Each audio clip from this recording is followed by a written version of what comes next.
Lenses. Objectives: to understand the formation of a convex and a concave lens, and to understand how these lenses work. Convex lens. Arrange two prisms so that their rectangular rough surfaces are facing each other. The parallel rays incident on the prisms emerge on the other side after refraction and intersect at a point. Insert a few more slabs of rectangular prisms between the two prisms. The parallel rays incident on such an assembly will undergo maximum refraction at its top and bottom. The rays undergo no refraction at the center of the lens. Now, if we arrange two more prisms at the side of this arrangement, then the incident rays emerging from them also converge at the same point. A single piece of glass formed in this fashion is called a convex lens. We can consider these equally curved surfaces of the lens to be small parts of spheres. The center of these spheres is called the center of the curvature of the lens. The radius of the spheres is known as the radius of curvature of the lens. The line joining the center of curvature on both sides of the lens is known as the principal axis, which passes through the optical center of the lens. The light rays parallel to the principal axis and incident on one side of the lens undergo refraction and converge at a point on the principal axis on the other side. This point is called the focal point or focus of the lens.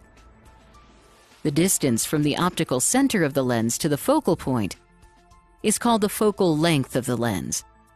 The focal length of the lens depends on its curvature. Take two lenses of the same diameter, but of different thickness and hence curvature. When the parallel light rays are incident on them, you can observe that the light rays passing through the thick lens undergo more refraction and get converged at a shorter distance, as compared to the thin lens, which causes less refraction.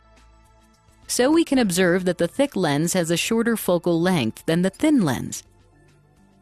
The image formed by the convex lens in this case is a real image of an object. The convex lens can focus the light from the sun to a point on the other side of the lens. The concentration of light energy at this point causes the paper to heat up and burn. The lens in a human eye is convex in nature. We should not look at the sun directly, as it can damage our eyes permanently. Hence, we have understood that the rays of light incident on a convex lens get converged on the other side. So it can also be called a converging lens.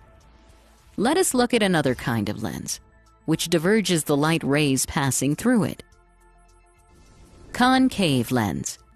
Place two prisms with their vertices in contact and arrange a few slabs of rectangular prisms beside each of them.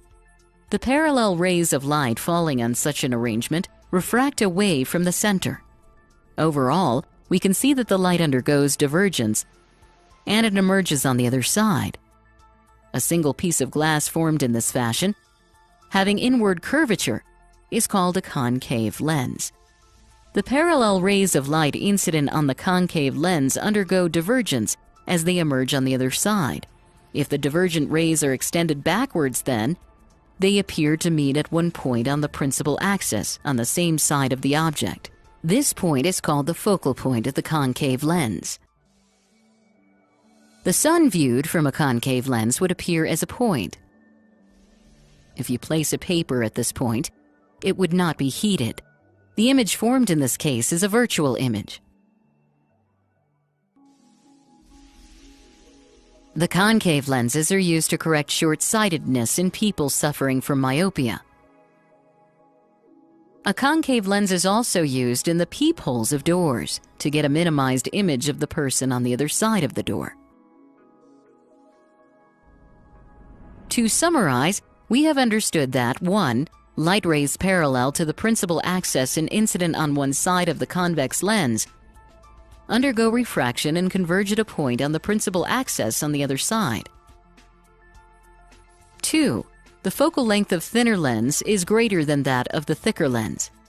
3. A real image produced by a convex lens is formed on the other side of the object. 4. The parallel rays of light incident on a concave lens undergo divergence as they emerge on the other side. And 5.